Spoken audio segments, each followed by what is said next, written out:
आप देख रहे हैं सीएनबीसी आवाज खिलाड़ी नंबर 1 और फोकस करते हैं आज के आउट परफॉर्मिंग सेक्टर पर और ये है डिफेंस, जहां पर हमने देखा है डीएसी डिफेंस एक्विजिशन कमेटी ने कल साफ कह दिया कि बड़े पैमाने पर अब खर्च किया जाएगा, चाहे वो वायुसेना के लिए हो, थल सेना के लिए हो या फिर नौसेना के लिए हो, और 38,900 करोड़ तक का फिगर इयरमार्क किया गया है। अब इसमें देखिए सरकार ने साफ कहा है कि कुछ सुखोई विमान लिए जाएंगे, खरीदे जाएंगे, मिग-29 ऑर्डर किए गए हैं और लॉन्ग रेंज मिसाइल्स पर भी फोकस रहेगा। और इस बिजनेस में बीडीएल यानी कि भारत डायनेमिक्स है, स्टॉक आपकी स्क्रीन पर लेकर आएंगे जो 9% ऊपर है, जमकर तेजी हुई है। आज करीब 4 गुना वॉल्यूम्स पर यहां पर खरीदारी देखने को मिली है। इसीलिए हमारे साथ आज कंपनी के चेयरमैन और मैनेजिंग डायरेक्टर भी जुड़ रहे हैं, कमोडोर सिद्धार्थ मिश्रा। मिश्रा साहब, स्वागत है आपका। ये देखिए समय डिफेंस कंपनियों के लिए ही है जब सरकार ने इतना बड़ा ऑर्डर अनाउंस किया है। बताइए इसमें से कितना हिस्सा रफली मिसाइल्स के लिए आवंटित होगा, क्योंकि उस बिजनेस में आप काफी अग्रसर हैं।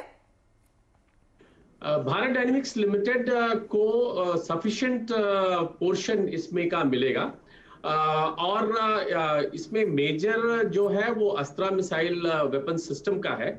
अस्त्रा weapon system beyond visual range की एक एयर टू एयर मिसाइल है जो डीआरडीओ ने डिजाइन किया है और हम लोग उसके साथ ज्वाइंट प्रोडक्शन में पार्टिसिपेट किए हैं। हम लोगों ने ऑलरेडी उसकी फैसिलिटी मैन्युफैक्चरिंग की बना ली है और वो हम लोगों के एक भानूर जो यूनिट है वहां पे बनने शुरू होगी और जैसे ही हम लोग को ऑर्डर होगा हम लोग बहुत ही जल्दी उसका डिलीवरी प्लान किए हुए हैं और इसमें काफी इम्प्रूवमेंट है और इसका जो सीकर है वो भी इंडिया में बन रहा है जी। तो इस हिसाब से ये बहुत ही अच्छी और पूर्ण रूप से इंडिया में बनी हुई मिसाइल सिस्टम है। मुझे याद है सब पिछले साल 2019 में आपके हाथ एक 50 Astra missile BRV air to air missile का ऑर्डर लगा था, तो अब जो ये ऑर्डर्स आएंगे उससे ज्यादा क्यों होंगे?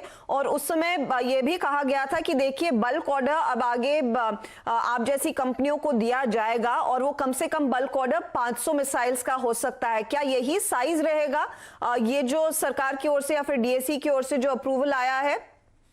देखिए अभी ये जो नंबर्स फाइनलाइज नहीं हुए हैं और नंबर कुछ दिनों में आ जाएगा क्योंकि अभी तो ये अप्रूवल हुआ है, अप्रूवल ऑफ नेसेसिटी का, बट जो ऑर्डर आएगा वो साल के अंत तक हम लोग को जरूर मिल जाएगा और इसमें काफी नंबर तो ठीक है, हम लोगों को अच्छे नंबर मिलेंगे और ये जो अस्त्रा मिसाइल का जो मैन्युफैक्चरिंग होगा वो हम नेक्स्ट ईयर तक खत्म कर देंगे। ओके, तो जो 50 मिसाइल्स का पिछले साल ऑर्डर था, क्या वो डिलीवर हो गए हैं या कब तक डिलीवर होंगे? 50 मिसाइल का ऑर्डर हम लोग को अभी तक नहीं मिला था, ये पहली बार हम लोगों को मिसाइल का ऑर्डर था। इससे पहले हम लोग इंटीग्रेशन वगैरह किए थे जो कि वो डिजाइन एंड डेवलपमेंट के समय का था। ठीक है, तो जो आप कह रहे हैं कि अगले साल तक ये नए ऑर्डर्स डिलीवर होंगे, इसके लिए कैपेसिटी क्या आपको और बढ़ानी पड़ेगी? क्योंकि इस समय जाहिर तौर पर जो माहौल देश में है और आप इनफैक्ट खुद एक एक्स सर्विसमैन हैं, तो हम सब समझते हैं और आप इसकी अहमियत ज़्यादा समझते हैं कि हमें कितना और सशक्त होना है चीन के सामने या फिर किसी और देश के सामने। क्या आपको कैपेसिटी बढ़ानी पड़ेगी? क्या कुछ और प्रोजेक्ट्स पर भी डीआरडीओ के साथ फिर आप काम करेंगे इस एनहांसमेंट के लिए? इनफैक्ट हम लोगों ने ऑलरेडी इसकी सफिशिएंट कैपेसिटी बना रखी है। इनफैक्ट क्योंकि हम लोग सभी सारे यूनिट्स में टॉर्पेडोज और मिसाइल ही बनाते हैं तो हमको कन्वर्ट करने में अधिक समय नहीं लगेगा और हम लोग के पास सफिशिएंट कैपेसिटी भी है, कैपेबिलिटी भी है और हमारे जो हाईली मोटिवेटेड मैन पावर है जो इस फील्ड में काम करती है। तो हम लोग इस समय बहुत ही स्पीड के साथ मैन्युफैक्चरिंग शुरू कर दिए हैं। हमें तो कोविड-19 के नाते भी जरा सा कमजोर पड़ा था, लेकिन अब हम लोगों की पूरी 100% फैसिलिटी काम करना शुरू कर दी है और हम लोग तीनों चारों यूनिट्स में काम करना शुरू कर दिए हैं और नेक्स्ट ईयर तक हम सफिशिएंट नंबर हमने प्रॉमिस किया है कि हम डिलीवर कर देंगे। In addition to Astra missile system, कल हम लोगों ने डीआरडीओ के साथ एक licence agreement and transfer of technology sign किया है अपग्रेडेड आकाश वेपन सिस्टम का। जो पहले का आकाश वेपन सिस्टम था अभी तक, उसको डीआरडीओ ने अपग्रेड किया है, उसकी कैपेसिटी और कैपेबिलिटी को इम्प्रूव किया है। तो वो भी हम लोगों ने साइन किया है और उसका भी हम लोग एक्सपेक्ट कर रहे हैं कि इस ईयर के अंत तक उसका हमें बड़ा ऑर्डर मिलेगा। सर, क्या कुछ और नए फंड्स की जरूरत होगी इन ऑर्डर्स को फुलफिल करने के लिए? और रफली FY29 फिर ऑर्डर बुक के लिहाज से बहुत मजबूत साल साबित होने वाला है। यस, हमारे देखिए, हम लोगों को जो फंडिंग है वो हम अपनी खुद करते हैं और हमारे पास अच्छा कैश रिजर्व है, उसमें हमें कभी फंड करने में प्रॉब्लम नहीं आती है। इस बार का हमने कैपेक्स को रखा है, लेकिन उसको इस बार हम लोग कंसोलिडेट कर रहे हैं। अस्त्रा मिसाइल सिस्टम की जितनी भी फैसिलिटी क्रिएट करनी थी वो हम लोग लास्ट ईयर कंप्लीट कर चुके हैं, तो हमें अस्त्रा के लिए नहीं होगी, बट दूसरे नए मिसाइल सिस्टम्स बनाने के लिए जो medium range surface to air missile का ऑर्डर हम लोगों को कुछ मिल चुका है और कुछ आने वाला है। उसके लिए हम नई फैसिलिटी क्रिएट कर रहे हैं हमारे इब्राहिमपट्टनम यूनिट में, जहां की फेज 1 फैसिलिटी ऑलरेडी रेडी हो गई है। फेज 2 फैसिलिटी हम नेक्स्ट ईयर एंड तक कंप्लीट हो जाएगी और तब हम लोगों का बहुत ही अच्छा वॉल्यूम बनना शुरू हो जाएगा। कोमोडोर मिश्रा, बहुत बहुत शुक्रिया हमारे लिए समय निकालने के लिए और तमाम हाइलाइट्स देने के लिए। स्टॉक आपका आउट परफॉर्म कर रहा है और बढ़िया रिटर्न्स भी कमा कर दे रहा है निवेशकों को, और आप ऑफ कोर्स एक बहुत बढ़िया पहल भी इस समय में लगे हुए हैं कि भारत को और सशक्त किया जाए चीन या फिर दूसरे देशों के सामने। तो एनहांस्ड कैपेसिटी पर कंपनी काम करेगी और उसके लिए तैयारी पूरी है। स्टॉक आपके सामने 9.5% ऊपर। चलिए खिलाड़ी नंबर 1 पर वापस लौटते हैं और अपडेट ये है कि इस समय एक आइडिया आया है मानव के हाथ। मानव, आपने पहले स्टेलाइट टेक्नोलॉजी दिया, तो कहां पर प्रॉफिट बुक करके नया ट्रेड जोड़ रहे हैं? देखिए, अब मेरे पास एक जगह ऑलरेडी है, आई थिंक टाटा एलेक्सी के साथ स्टेलाइट टेक्नोलॉजीज में, तो एक और स्टॉक में ऐड करूंगा जो है गोदरेज प्रॉपर्टीज का। अगर हम देखें तो साइडवेज कंसोलिडेशन में nearest short term moving average एक अच्छा सा ब्रेकआउट अभी हमें देखने मिला on the intraday charts, and volume and open interest देखे तो कहीं ना कहीं संकेत दे रहा है कि यहाँ से एक अच्छा मोमेंटम आएगा। उसके चलते इसको बाय करने की सलाह है।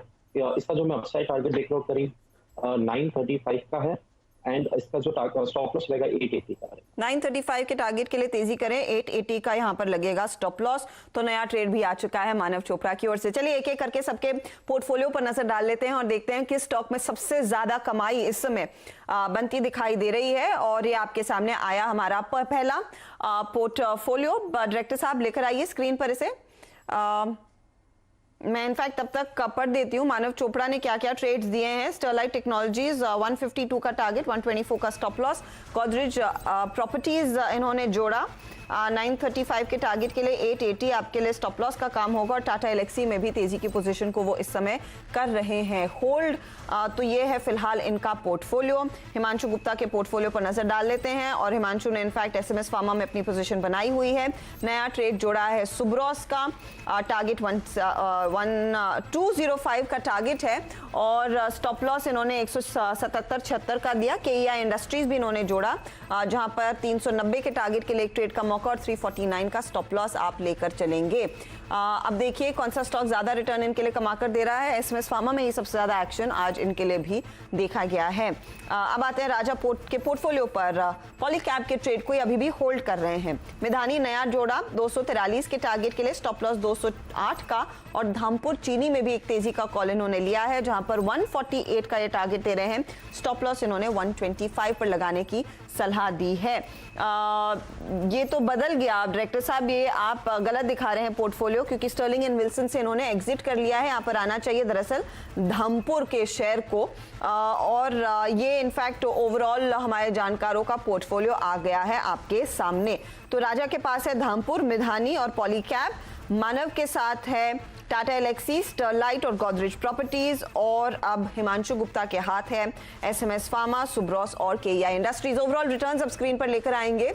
कौन कितने नंबर पर पहुंचा है, और मैदानी और धामपुर दोनों में हमने देखा एक पुलअप देखने को मिला, तो इनके रिटर्न्स थोड़े से बेहतर होते हुए दिखाई दिए हैं। राजा वेंकटरमन के -7.76% पर ये हैं। 11% के रिटर्न्स दरअसल मानव चोपड़ा ने अपने नाम कर लिए हैं, और हिमांशु गुप्ता करीब 20% के रिटर्न्स पर इस समय आगे हैं। तो ऑल द बेस्ट आप तीनों को।